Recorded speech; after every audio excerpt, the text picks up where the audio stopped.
like the manual is like better. This is like an overview, right? Not like, because at some point I need to be able to scale my operations, right? So it's like, all right, you guys are going to do this talk, okay? But what's the script? What's this? What's that? Well, here's this video to refresh your mind. Well, let's say you haven't done it you haven't done it for 3 months. All right, you're reading it again. Oh yeah, right. Okay. Ready? Ready. All right. So what we have here is the Filmetrics measuring system with the UV option, and it'll measure thin, transparent dielectrics such as silicon dioxide on top of silicon. It can measure the thickness and the index of refraction of that film, a lot more than that, but it does it by fitting a model of the constructive and destructive interference of the light bouncing back. And so what this is the calibration wafer, which is, it's written right here, ellipsometer check sample.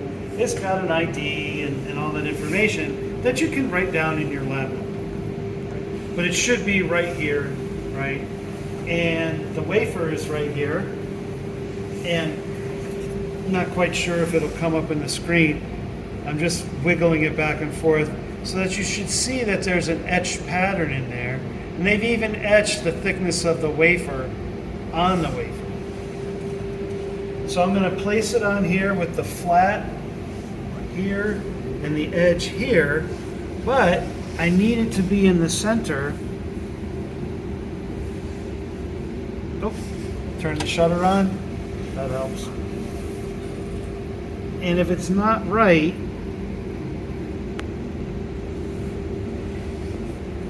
this sample's very flat, so the light bounces straight back. It's hard to see if the dot is where it's supposed to be, but on the etch pattern, you can actually see the edge reflecting back. So I just move it back and forth to where I can't see that edge. It's probably 100 millimeters up. All right, so everything is on. So now, whenever we start up, we got to do a baseline, and the assumption is this machine's been on for 10 minutes, and that all the electronics are warmed up. So we click baseline, and now we're going to take the sample reflectance, all right? And it takes a little bit, but basically it's figuring out how long to take an average to get the best sampling time. Not too short, not too long, all right? So now we just move it off, holding the wafers by the edges.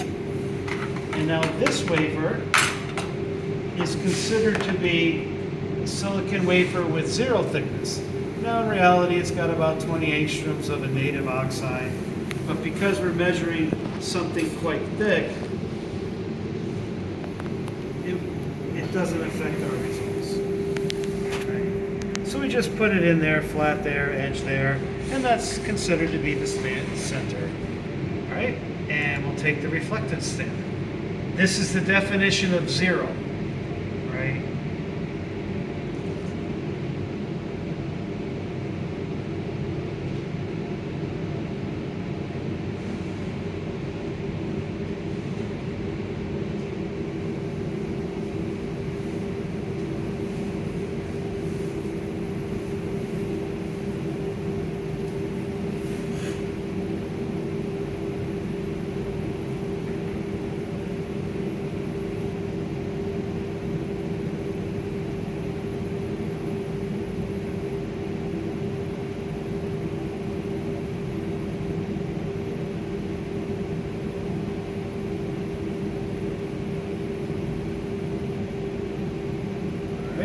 Now there's light that's bouncing back into here, right? And so we want to have a definition of 0 light, or it's actually 0 current when the light is considered to be 0 intensity.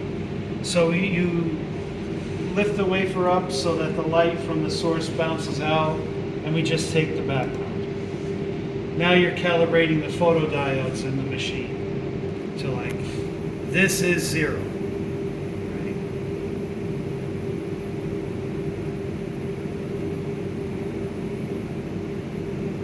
All right, we're finished. We put the wafer back, and we take our sample, right, position it properly,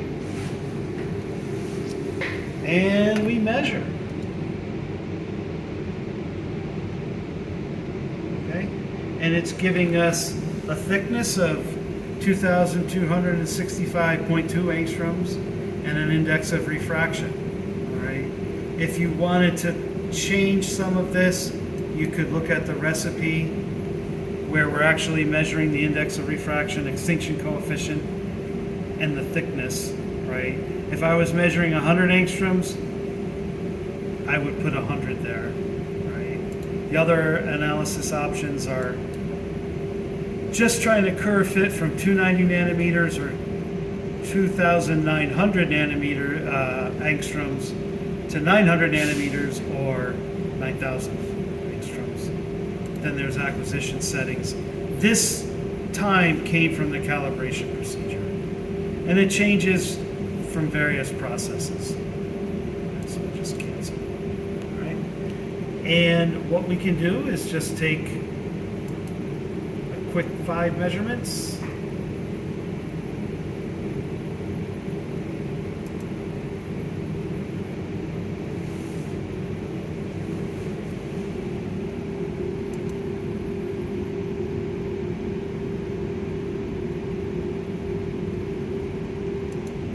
And there's a little measurement thing, it keeps a track, right?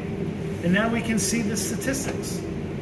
There's history, and it gives you what is the mean is to about 2,200.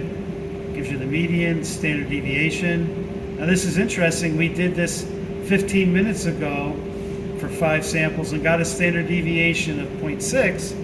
When we did 30 samples, the standard deviation increased. We have goodness of fit, which is like how good the curve is. This is very good, but sometimes when you're trying to measure more than one thing, the goodness of fit goes down, min-max range. And then here, you have the data as it measured. It has the recipe, when it was done, and a lot of other things. And then you can save it as a CSV, and I would do the year, month, day format, silicon dioxide, whatever it is you're doing. And I forgot,